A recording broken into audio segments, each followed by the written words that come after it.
Conakry, le 18 septembre 2019. Mesdames, Messieurs, merci de l'attention et bienvenue dans cette édition dont voici le sommaire. Le Premier ministre chef du gouvernement poursuit ses consultations avec les acteurs de la vie politique. Docteur Ibrahima Kassouri Fofana a échangé ce mercredi avec plusieurs partis politiques. Deux sujets étaient à l'ordre du jour. Vers l'ouverture de la ligne du chemin de fer du Breka Express, 4 wagons sont déjà arrivés au port autonome de Conakry. Ce projet va faciliter la mobilité des populations et désengorger la circulation routière. Le sport, les préparatifs de la 8e édition de la Coupe d'Afrique Maracana vont bon train.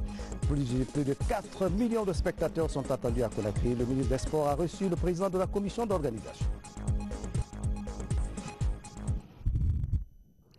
Mesdames et messieurs, bonsoir. Le président de la République poursuit sa visite de travail aux États-Unis d'Amérique, accompagné de plusieurs opérateurs économiques guinéens. Professeur Alpha Condé a reçu une délégation de la diaspora guinéenne. La rencontre a porté sur les réformes engagées dans le pays. Les ressortissants guinéens promettent de soutenir le président Alpha Condé dans sa politique de développement. Sanassi Keita, envoyé spécial. À Houston, dans l'État du Texas, pour rencontrer les hommes d'affaires américains dans le but d'échanger avec eux sur les opportunités d'investissement en Guinée, le président de la République, professeur Alpha Condé, reçoit les responsables de la communauté guinéenne vivant aux États-Unis d'Amérique. Le président de cette diaspora guinéenne du pays de l'oncle Sam rassure. Nous vous félicitons de l'initiative de la création des conseils des Guinéens de l'étranger.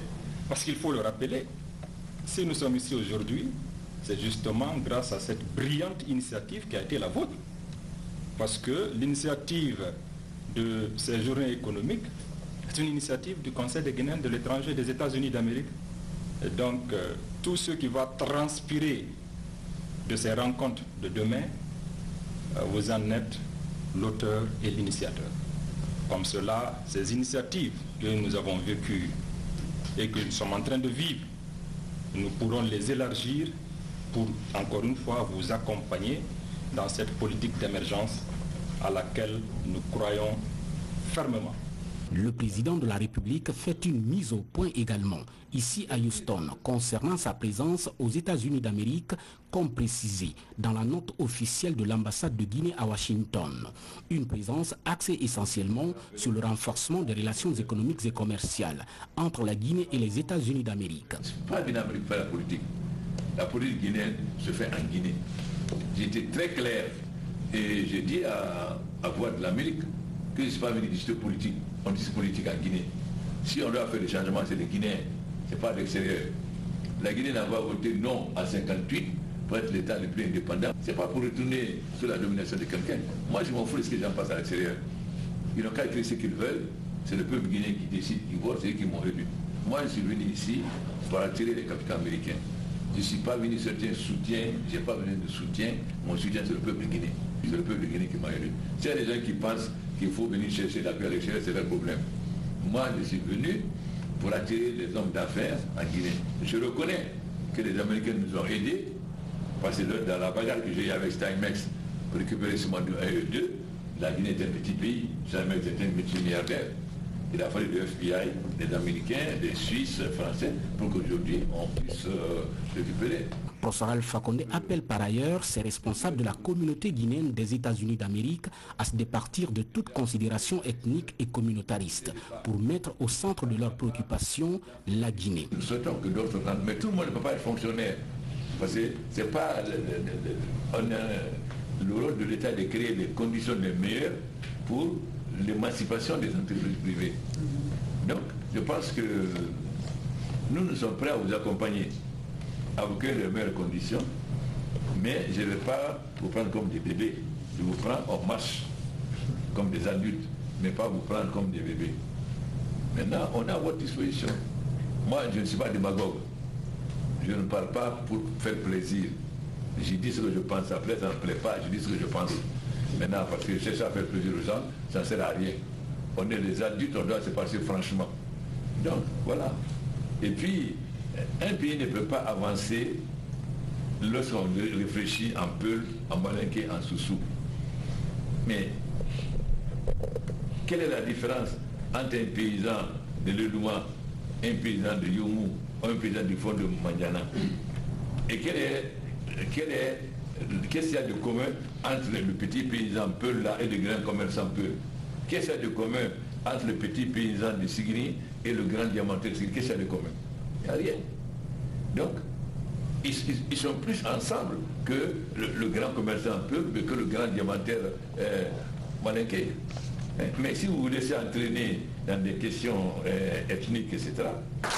Cette visite d'amitié et de travail du professeur Alpha Condé a débouché sur la signature d'importants accords de coopération dans plusieurs secteurs clés de l'économie entre les États-Unis d'Amérique et la Guinée, notamment les transports à travers l'ouverture d'une ligne aérienne entre les deux pays.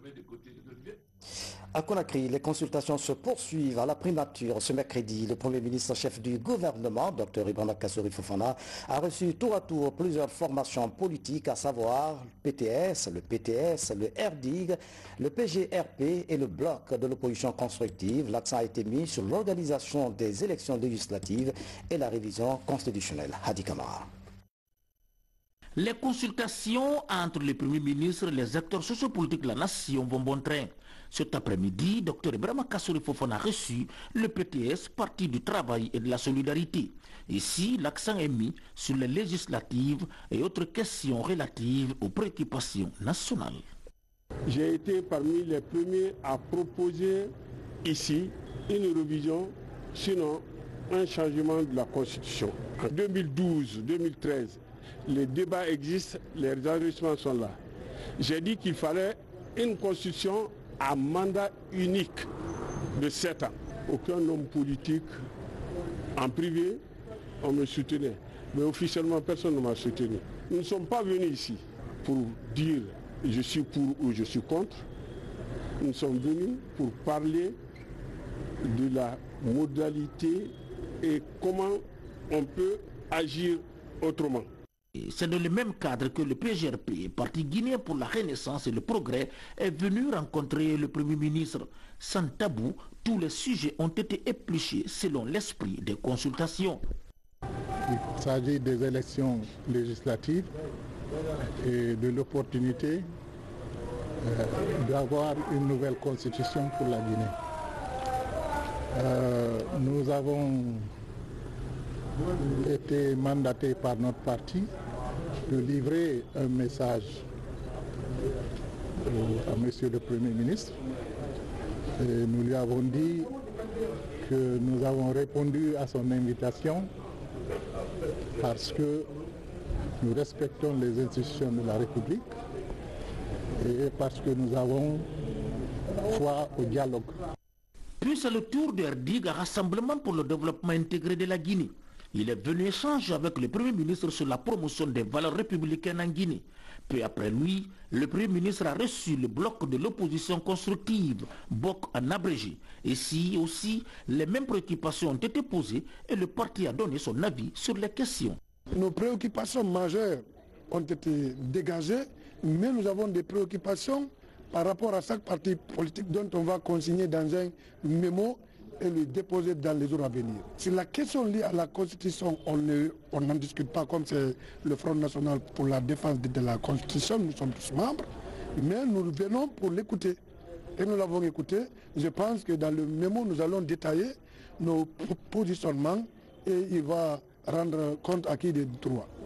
Tous les acteurs ont donné librement leur opinion concernant la situation sociopolitique de la Guinée. Il existe désormais à la CENI un comité de pilotage chargé de superviser les opérations liées à la révision des listes électorales. La structure a entamé ses activités par la visite du site central informatique de la Commission électorale nationale indépendante. On découvre ce local avec Makeme Dunzo. Ici, c'est le site central de la Commission électorale nationale indépendante CENI. C'est là où se traitent toutes les données techniques des élections. Il est composé d'une salle d'impression qui sert à imprimer tous les documents électoraux. Une salle des serveurs avec une grande capacité de traitement, installée récemment par l'opérateur technique international Innovatic. On compte aussi la salle des tri où se traitent les cas de dédoublonnage en passant par la correction sur l'identité des électeurs avec un système de haute surveillance. Nous disposons des équipements de dernière génération, notamment les 4 imprimantes que vous avez vues. Nous avons 2 grandes imprimantes de marque réseau qui nous permettent de faire l'impression des documents. Nous avons aussi 2 du type Konica qui viennent aussi en appui. Donc ces documents nous permettent de faire ces différentes productions des documents électoraux. Et en plus de ça, nous avons au niveau de la salle serveur, on a 8 serveurs à bis de dernière génération qui sont en production actuellement, qui sont en train de faire la migration et aussi essayer de prendre les données de l'existant pour les migrer sur la nouvelle plateforme. Il y a une interface aussi, une application, il y a des serveurs d'application qui sont toujours au niveau de ce système ABIS-là qui permettront de faire la correction de ces données alphanumériques. Le comité de pilotage chargé de superviser les opérations liées à la révision des listes électorales depuis la phase préparatoire jusqu'à la distribution des cartes électeurs effectue sa première mission. Il s'imprègne de la qualité du matériel installé au niveau du site central. La cellule est composée des commissaires et techniciens de la CENI. Nous avons vu que ce site aujourd'hui de la CENI, il y a beaucoup d'équipements, mais il y a beaucoup de matériel aussi qui sont liés à la sécurisation même du site. Les équipements qu'il faut aussi pour faire le travail qui sont liés aux opérations électorales, nous avons vu que la CENI est vraiment fin prête avec ce matériel-là qui ne reste plus qu'à mettre en activité. Au dire des techniciens de l'institution chargée des élections, le site central de la CENI est prêt à répondre aux attentes des acteurs politiques à la date du 28 décembre, conformément à la proposition de la Commission électorale nationale indépendante. Et puis un communiqué de la CENI avant de poursuivre cette édition d'information. La Commission électorale nationale indépendante informe le gouvernement, l'ensemble des acteurs politiques guinéens, les acteurs de la société civile ainsi que les partenaires techniques et financiers qu'elle organise un comité interparti CIP le jeudi 19 septembre 2019 dans la salle de conférence de l'hôtel Riviera, situé au quartier Tombo, commune de Kaloum, à 9h précises. Au cours de ce CIP, les échanges porteront sur le partage des résultats d'installation des membres des démembrements de la CENI, la procédure de mise en place des commissions administratives d'établissement et de révision des listes électorales, CARL. L'identification de la correction des anomalies constatées sur des informations relatives aux électeurs dans la base des données du fichier électoral, recommandation numéro 1 de l'audit du fichier. À cet effet, elle invite les partis politiques, les institutions, les organisations de la société civile ainsi que les départements ministériels conviés à la rencontre à tout mettre en œuvre en vue d'assurer leur présence effective. La Commission électorale nationale indépendante s'est comptée par avance sur une mobilisation des participants à cette importante rencontre. L'autre temps fort de cette édition, la mise en œuvre du barrage de Soapiti a nécessité le déplacement des centaines de populations le long du fleuve Concouré. Ceci pour éviter l'inondation. Elles ont été réinstallées dans un autre site. Cette semaine, le ministre de l'Énergie s'est rendu à Kindia, Télimélé, Pita et Dubreka pour s'inquérir de la situation des déplacés. Voici le reportage de Nabi Kamara. C'est une visite de terrain que le ministre de l'Énergie a effectuée ces dernières 48 heures le long du fleuve Concouré. En effet, c'était pour toucher du doigt ce qui a été fait dans le cadre du plan de gestion environnementale et sociale après la mise en eau du barrage de Soapti le 26 août dernier.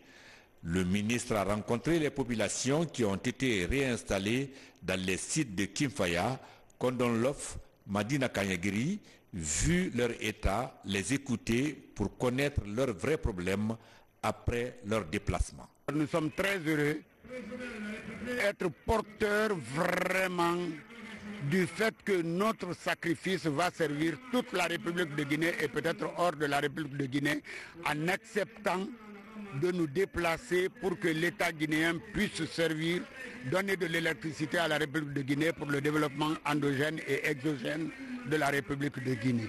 Mon état d'âme sur ce plan est satisfait. Évidemment, on a toujours des remords de savoir que nos parents seront ensevelis désormais sous l'eau et nous prions pour leur âme. Le ministre de l'Énergie a visité également au cours de cette tournée la route reliant Télimélé et Kindia. C'était pour savoir en cas d'ennoiement si la communication ne sera pas coupée entre les deux préfectures. Car dans quelques jours, à partir du pont de Concouré et sur 50 km, la route sera dans l'eau.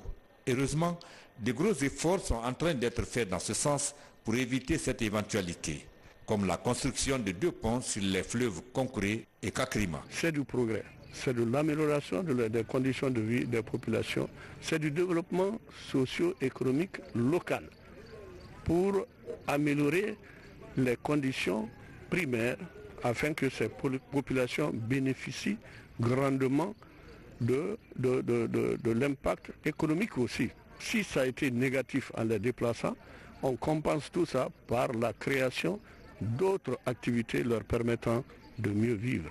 Je veux rassurer l'ensemble des populations déplacées que toutes les dispositions seront prises pour indemniser, pour leur permettre d'avoir d'autres activités. Le ministre a rencontré des populations déplacées qui n'ont pas encore rejoint leur site pour les sensibiliser sur les réalités de cette opération.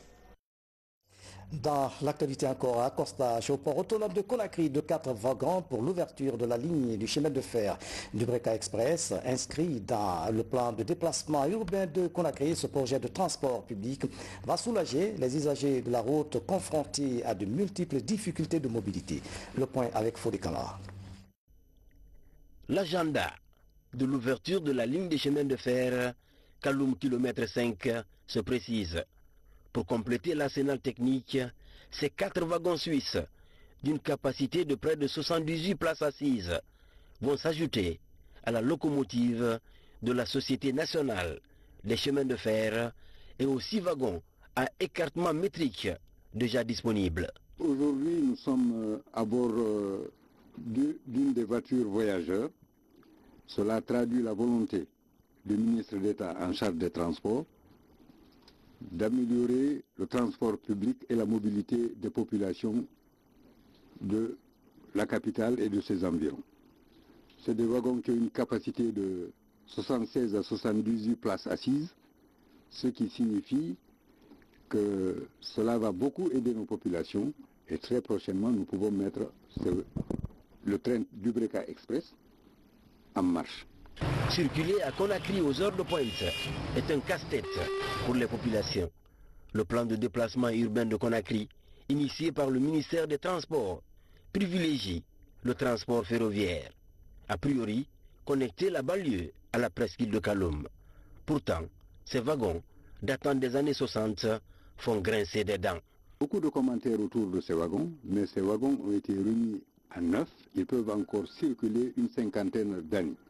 Et là, le matériel, c'est un matériel extrêmement bon parce qu'il n'est pas fait de composés chimiques, c'est du fer et c'est du solide.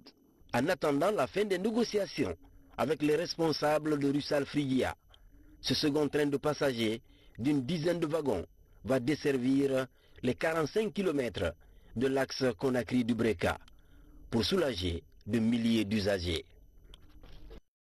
Fodekala, merci pour ce reportage. Comment renforcer la lutte contre les surcharges des véhicules et préserver le patrimoine routier guinéen? La question a fait l'objet d'une rencontre des acteurs impliqués dans le secteur. Le débat était surtout axé sur la vulgarisation de la loi portant sur la protection du patrimoine routier de notre pays. Alpha Isiagaba. La surcharge des véhicules de transport public dégrade nos routes, c'est du moins le constat des techniciens du ministère des Travaux publics. Pour y remédier, les acteurs impliqués dans le secteur se retrouvent à Conakry pour s'approprier la loi portant protection du patrimoine routier. Les routes sont précocement dégradées. Alors, qu'on les dimensionne pour durer 15 à 20 ans. Mais en Guinée, spécialement, ça fait à peine 3 ans, 2 ans, voire même moins d'1 an. Nous sommes dans une assistance technique. Nous tendons vers la fin de cette assistance technique. Donc, cet atelier va leur permettre de s'approprier des dispositions de cette loi-là pour pouvoir les mettre en œuvre et les appliquer. Vous avez vu que les transporteurs sont d'accord d'ailleurs avec nous, hein. Ils sont les premiers à dire que c'est une concurrence déloyale que de surcharger les camions. Ça abîme les camions et ça abîme les routes. Donc vous avez vu les transporteurs eux-mêmes dire ça. Eh bien, si petit à petit tous les transporteurs pensent comme ça, vos routes seront en bien meilleur état et vous viendrez beaucoup plus rapidement à votre travail le matin que de passer 1 heure ou 1 heure et demie dans une voiture. La Guinée dispose environ 7400 km de routes nationales, dont 2072 revêtues de bitume. Selon les spécialistes, les surcharges des véhicules sont à l'origine de 30% de la dégradation précoce de ces routes. Avec l'application de la loi de protection du patrimoine routier, les décideurs espèrent prolonger la durée de vie de ces infrastructures coûteuses. Souvent, les études sont bien faites, les moyens sont mis à disposition, les travaux sont bien exécutés, mais au moment de l'exploitation, il y a un sérieux problème parce que tout simplement, le contrôle de la charge n'est pas réellement fait. Et je pense que cette loi vient pour corriger cela. Il est important qu'on puisse l'appliquer pour que nous puissions protéger nos routes et les préserver, leur donner une durée de vie assez raisonnable. Cette rencontre s'inscrit dans le cadre du projet d'appui au secteur des transports financé par l'Union européenne. 2 jours durant, ces professionnels du secteur des transports et des routes se sont appropriés du contenu de la loi. Les jours à venir, ces acteurs seront sur le terrain pour conscientiser les conducteurs des gros porteurs afin d'éviter les surcharges des véhicules sur les routes du pays. Lancement de la campagne de communication sur les maladies à potentiel épidémique à Forêt-Caria. Cette action vient en appui aux plateformes communautaires. 6 collectivités du Forêt-Caria sont touchées par cette opération. La démarche vise à faire remonter les informations relatives aux maladies épidémiques. Maroufba Al-Gassimba. Kakosa est l'une des sous-préfectures de Forêt-Caria qui a connu le passage du virus Ebola. Identifiée comme une zone à haut risque, cette localité est depuis quelques mois préparée à répondre à toute éventualité d'épidémie. Un nouveau plan de communication est mis à la disposition de la communauté. Donc cette campagne va se dérouler de manière intensive avec une utilisation de moyens de communication de différents niveaux. Donc d'abord, nous allons essayer de mobiliser les agents communautaires avec les dignitaires de la population pour faire une campagne porte à porte, pour essayer d'expliquer les gens les objectifs de la campagne. Mais également, on a mis en place une innovation, ce qu'on appelle la radio mobile. C'est-à-dire au niveau de chaque collectivité où nous allons faire la campagne, il y aura une radio qui sera déployée au niveau de la population. Les émissions seront toutes interactives pour permettre quand même que les animateurs des émissions soient très très proches de la population cible. Cette campagne de communication sur les maladies à potentiel épidémique dans la préfecture de Forêt-Caria concerne 6 sous-préfectures. Pour ce faire, l'Organisation internationale des migrations et la Direction de la protection civile de l'Union européenne apportent des engins roulants et des matériels médicaux aux plateformes communautaires. Les équipes vont sillonner les collectivités pour mieux informer les populations sur les risques d'épidémie. Cette structure vient en renfort des capacités de nos structures sanitaires, mais aussi au bénéfice de la santé de nos populations. Partant de l'explication ou du sens même de la mise en place des structures de la plateforme Une seule santé, donc cela va sans dire qu'il va y avoir une implication de toutes les couches sociales. C'est pourquoi il y a lieu d'affirmer que le problème de santé c'est devenu un problème multisectoriel dont toutes les couches sociales se retrouvent là-dedans pour pouvoir mener à bien la sécurité sanitaire au bénéfice de nos populations. L'appui de l'OIM dans son département santé à la remise des moyens de locomotion, des motos et d'autres kits pour permettre aux autorités et à l'ensemble aussi des membres des plateformes pour aller maintenant à la rencontre de la maladie, c'est-à-dire dénoncer, faire des investigations, aller jusque dans les secteurs pour voir s'il n'y a pas eu quelque chose qui a été déclenché ou qui est anormal. Parce que dès qu'on voit dans la vie maintenant de la société quelque chose d'anormal, c'est dire que c'est une annonce. Il faut tout de suite réagir, c'est ce qu'on appelle la réponse aux urgences sanitaires. La campagne de communication sur les maladies à potentiel épidémique et les maladies transmissibles par les animaux comme la rage, la brucellose, le choléra, la rougeole et Ebola va s'étendre sur 21 jours. En santé toujours, le ministère de la Santé, à travers le budget national de développement, vient de procéder à la remise officielle des équipements médicaux et mobiliers aux différents CMC de la capitale. Le geste vise à améliorer la prestation des agents de santé des centres communaux. Ali Badara Kondé. Ce sont des équipements médicaux et mobiliers composés de lits, de tables de bureau, de chaises, d'armoires, des tables de consultation, entre autres. Ils sont destinés aux différents centres médicaux communaux de la capitale. C'est un don du ministère de la Santé à travers le budget national de développement. Tout ce qu'on a donné là, ça contribue à l'amélioration du cadre du travail. Et en plus de ça, il y a l'équipement qui a été agité. Parce que quand on parle de qualité, vraiment, il faut voir d'abord ce qui est opérationnel dans la structure. Tout ça, c'est pour contribuer à l'amélioration de la prise en charge de nos patients et pour quand même diminuer ce pour lequel nous sommes là, la mortalité. Ce geste du gouvernement guinéen vise à contribuer à une meilleure prise en charge des patients dans les structures sanitaires, mais aussi à l'amélioration des conditions de travail des agents de santé à travers tout le pays. Vous savez qu'après Ebola, il a été largement mis en évidence que nos structures sanitaires ne répondent pas du tout aux normes d'infrastructure, d'équipement et même de fonctionnement.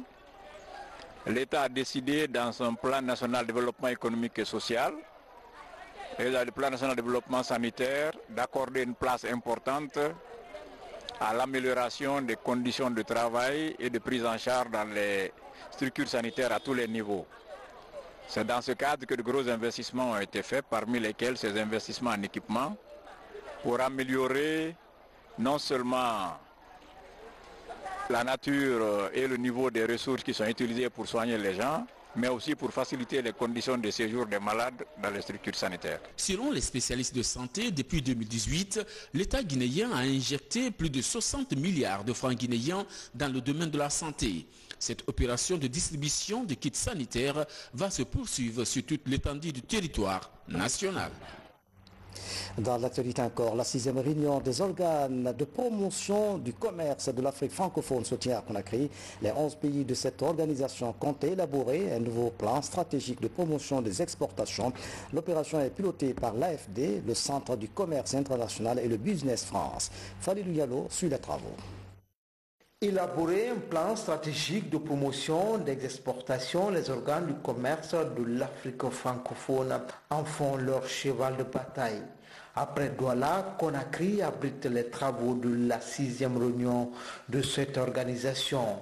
Une opportunité pour les acteurs du commerce des 11 agences membres de cette organisation de faire le suivi et évaluation des différentes rencontres, mais surtout mettre en place une base de données clients au sein de l'espace francophone africain. Nous avons fait beaucoup de choses parce que quand on était à Abidjan, la présentation que nous avons effectuée, on était à 20%. Aujourd'hui, grâce à l'implication du ministre, l'accompagnement de monsieur le ministre et de tous mes collaborateurs à l'agence guinéenne, nous sommes parvenus aujourd'hui à avoir un niveau d'exécution du plan d'action et du plan de leadership. Là, nous sommes très fiers parce que nous avons mis beaucoup d'actions en place. Pour qu'une agence de promotion du commerce fonctionne, il faut effectivement qu'il y ait une sorte de contrat entre l'État qui va la financer et l'agence sur la fixation d'objectifs avec des objectifs mesurables et l'octroi de moyens personnels bien sûr mais aussi budget pour pouvoir engager les programmes d'action et réaliser les actions et obtenir les résultats qui sont visés. Appuyé par l'Agence française de développement et le Centre du commerce international et Business France, la rencontre de Conakry se veut être une boussole pour les décideurs et gouvernements de rendre plus opérationnels les organes de promotion du commerce. Le ministère du Commerce a mis tout en œuvre pour le renforcement des capacités et l'assistance technique qu'ici. pour que les entreprises guinéennes puissent être dotées des appuis nécessaires pour que ces entreprises puissent exporter sur le marché régional, le marché sous-régional et aussi sur le marché international. Lancée en avril 2018, cette plateforme de renforcement de capacité et de soutien aux exportations est déjà à sa 6e réunion. L'exercice consiste pour chaque pays membre de se doter d'une stratégie de développement, mettre à jour sa base de données clients et donner plus de visibilité aux entreprises locales. Un plan stratégique 2020-2024 pour la Cour des comptes. Ce programme d'action a été élaboré grâce à l'appui technique du gouvernement guinéen et de certaines institutions spécialisées. Mardi, ce programme a été soumis à l'appréciation des conseillers référendaires de l'institution. Explication Boubacar Ba. La Cour des comptes Vision 2020-2024. Depuis la nomination en 2016 de ses principaux responsables, la mise en place du reste du personnel s'effectue de manière progressive grâce à l'appui du gouvernement et de ses partenaires techniques et financiers. La Cour des comptes a négocié et obtenu un accord de coopération avec 2 organismes spécialisés pour bénéficier du programme d'appui accéléré par les pairs, une autre structure internationale qui a travaillé avec les cadres de la Cour des comptes pour élaborer un plan stratégique pour les 5 prochaines années. C'est ce projet subdivisé en axes stratégiques et domaines prioritaires qui a été soumis hier à l'ensemble des acteurs économiques du pays, institutions spécialisées, départements ministériels, services rattachés à la gestion de la chose publique et la société civile pour évaluation. Notre objectif ici, c'est de bâtir un plan d'action pour les 5 ans à venir, pour le développement de la Cour dans ses missions principales, qui sont des fois d'ordre juridictionnel en ce qui concerne le jugement des comptes, mais aussi d'ordre consultatif. Et l'un des volets complémentaires aussi qui est surtout très intéressant dans le plan stratégique, c'est de faire en sorte qu'il y ait un renforcement des capacités. Dans un rapport succinct, le président de la Chambre des comptes de l'État a dressé le bilan des actions de la Cour et donné de larges informations sur la vision de cette institution, la dernière née en Guinée. Dans son discours d'orientation, le président de la Cour des comptes a dit l'engagement de son institution, déjà très apprécié par les participants, à faire avancer les choses avec tous les acteurs concernés. L'objectif visé par l'ensemble des activités du cycle de planification stratégique et opérationnelle étant d'avoir un impact sur la qualité de la gestion publique. À la lumière des débats, les participants ont noté un déficit de communication. Ils ont invité la Cour à intensifier la formation par une spécialisation dans les filières économiques et juridiques en créant des départements champions dans la gestion et la moralisation de la chose publique et la lutte à outrance contre la corruption.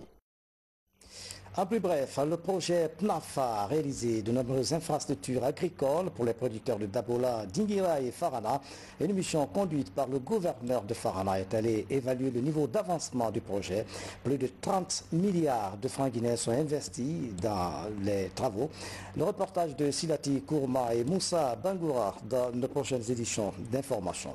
Et puis sport, Maracana, la 8e édition de la Coupe d'Afrique est prévue du 23 au 30 septembre prochain ici à Conakry. Elle va mobiliser plus d'une vingtaine de pays et environ 4 millions de spectateurs. Le gouvernement rassure de la mobilisation de l'événement. Le président de la commission d'organisation a été reçu ce matin par le ministre en charge des sports. Kabafo des reportages. Le Maracana est une discipline sportive dérivée du football.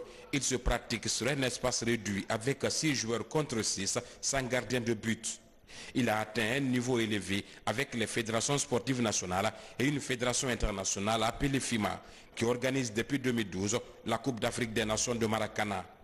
Cette année, la 8e édition est prévue à Conakry du 23 au 30 septembre avec la participation de 15 pays africains et d'autres pays non africains.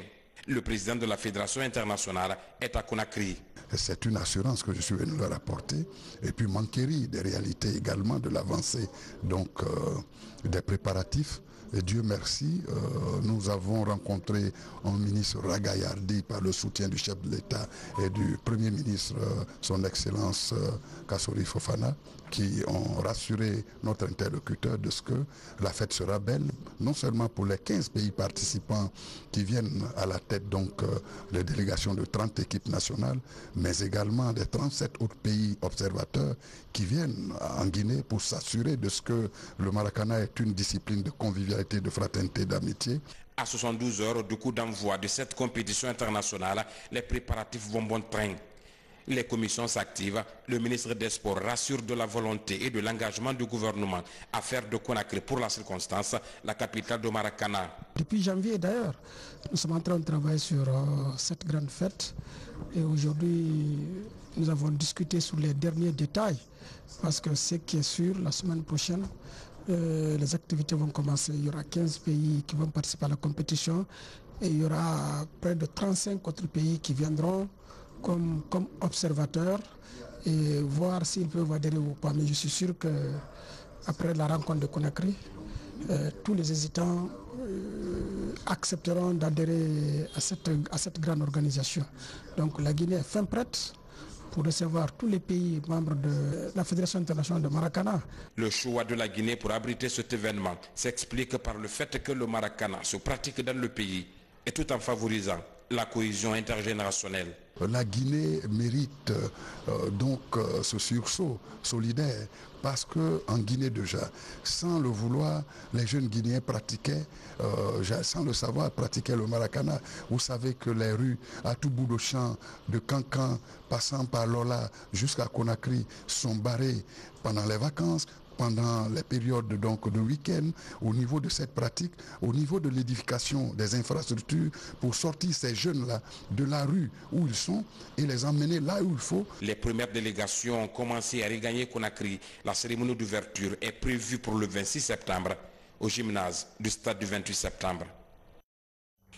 Et puis ce communiqué de la présidence de la République avant de refermer cette édition d'information.